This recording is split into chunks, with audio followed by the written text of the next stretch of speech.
everybody, Taylor Parnell here, and I'm very excited for today's video because today is a controversial subject for you guys. So we're going to be talking about e-collars and using them for positive reinforcement training. So like usual, if you're excited for today's video, make sure you give it a big thumbs up. Make sure you subscribe to the channel down below. All those bell notifications are turned on so that you never miss a video with us. And of course, it really does support our channel. So let's get into today's video.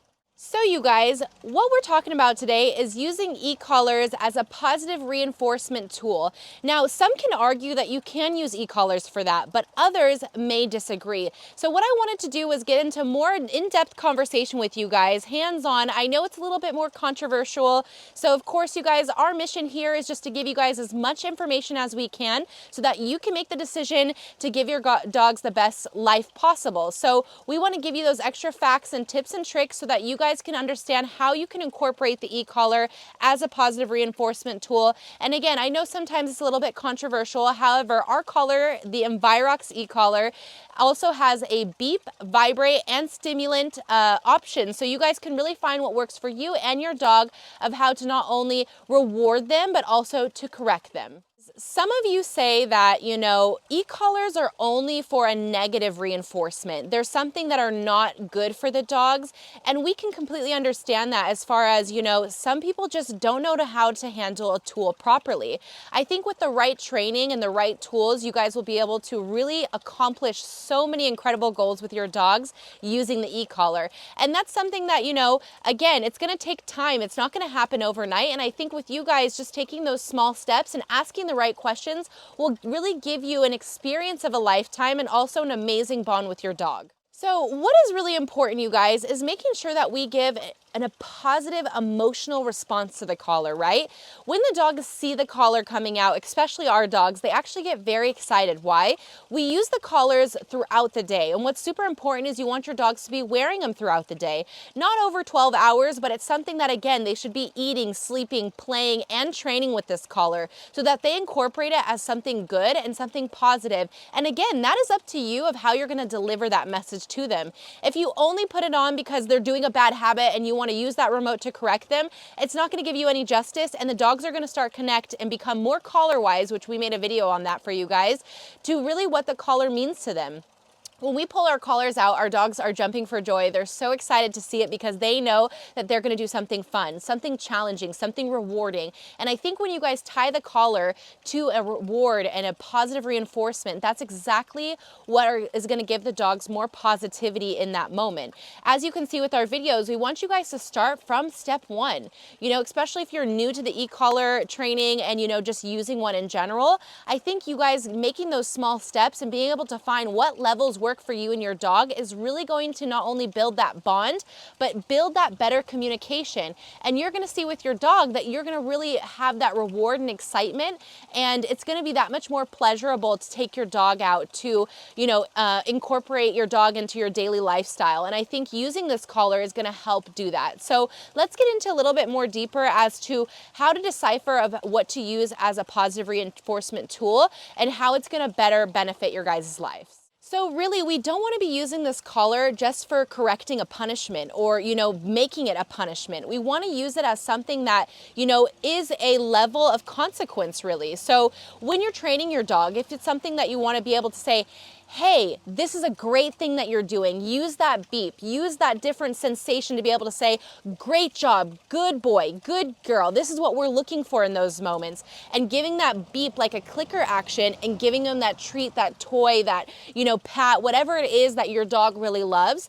And as you're going to see, when you start to train with it and they'll start to notice what you're asking, as you start to communicate better with them, then you're going to be challenged with those harder habits. You're going to be able to say, oh, okay, this is where my dog is challenged. This is where my dog is struggling. How can I better communicate to them? That's where the vibrate and the stimulant comes in. We don't want you to just put the collar on and your dog does a bad habit, so you're going to stimulate them in that moment. They're going to be confused. They're going to start getting more timid and shy and scared and nervous. And that's why I think really when you're starting to incorporate the collar, After you start to use it with those different commands, use it with those different positive reinforcements, recall, all of those things. When your dog starts to do a bad behavior, and again, it might be a few days, it might be a few hours, but when they start to do that, that's when you can start to learn of how to correct your dog. Now, again, you're gonna start at the lowest level of vibrate, and you can work your way all the way up to level 16 with the vibrate. And if you're all the way at level 16 with vibrate and they're still doing that bad behavior or it's not correcting them, then you guys should consider to start with the stimulant or shock level. And that's gonna start at level number 1 and we go all the way up to 99. So again, we don't want you guys just to put it on 99 and just go for it, right? You're looking for, when the collar is on the dog's neck here, it's on the side where the muscles are, right? Thank you, Bonnie. Now, when your dog is actually going to move to the side and pull back at you, that's when you know the level is suiting them, because again, dogs have a natural instinct to want to do certain things that maybe you don't want, right? However, Bonnie, where are you gonna go? She's like, I'm a little bored here. However, it's like in those moments, you need to learn what their level is so that that's gonna stop them from what they're doing and to correct them. And then they know with the reward, when they stop doing that, that something better is coming. And when you are able to communicate that with your dog, you're not only gonna be much more excited and rewarded, but it's also gonna be a dog thing where your dog wants to please you. Your dog wants to make you happy. And so if they notice that difference, you're gonna see a huge change in not only your, goals, but your achievements. And I'm so excited to share that with you guys. Of course, never hesitate to tag us on social media. We would love to be on the journey with you. And of course, share your journey with others, just because we're all in this together and it's all about building a bigger community. I want to tell you this important tip that I know some of you guys might assume, but the collar should never cause your dog discomfort, okay? Now, we did a video for you guys about dog psychology, and I think it's something that everyone should be aware of when working with your dog. You should pay more attention to your dog's body language, understanding if your dog is, being fearful, if your dog is stressed, if your dog is maybe bored or overstimulated in that moment. Again, you guys, it's really up to us as the person using the tool to really understand how it's going to benefit us and how, if we take it too far or if we're not well educated enough to make that decision. And that's why I highly encourage you guys, if there's a moment where you're like, I'm not sure, or I have questions, we're here to serve you guys. We're here to give you guys those tools in your tool belt to have the best experience with your dog and using our collar. That's why we want to make it available to everyone at the best quality and to really give you guys those different tips and tricks so that you can really achieve what you're looking for. So remember, when you're looking at your dog and working from just even those beginning steps, really understand when, maybe it's a little bit too far for your dog, or maybe when, if your dog is a little bit more timid. Find those different challenges that you want to correct, or even, bring a better situation for your dog. Because in those moments, it's really, like I said, up to us as we use this tool to figure out what works for us. So remember, if you pair your collar with a positive reinforcement, your dogs know that when they're going hiking, they're going to wear the collar.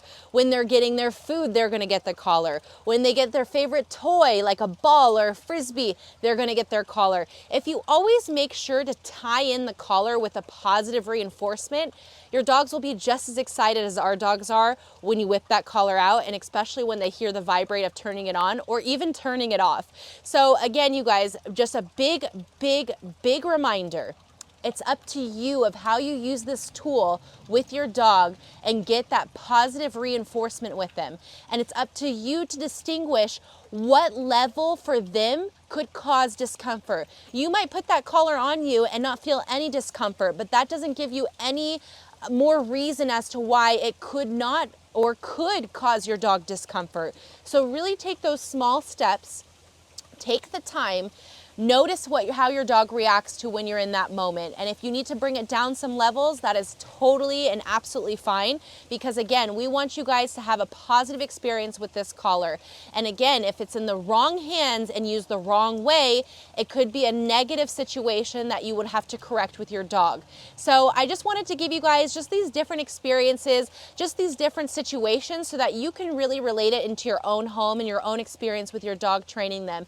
And as you start to use your your collar, you're gonna see that the e-collar can be a positive reinforcement and a positive training tool in your tool belt to really give that better communication with your dog, to have that off-leash freedom, and to really love every single moment and to have that bonded relationship of really going anywhere with one another.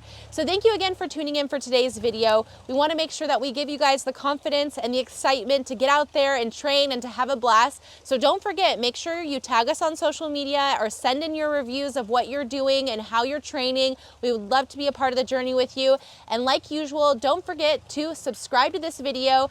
Make sure that you turn on those bell notifications and like this video because it really does support our channel. And you subscribing to our channel is really going to help us not only reach more of a wider community and audience, but also be able to give more dog owners the experience of a lifetime. Thank you so much, you guys, for tuning in, and we'll see you all on the very next video. Bye, everybody.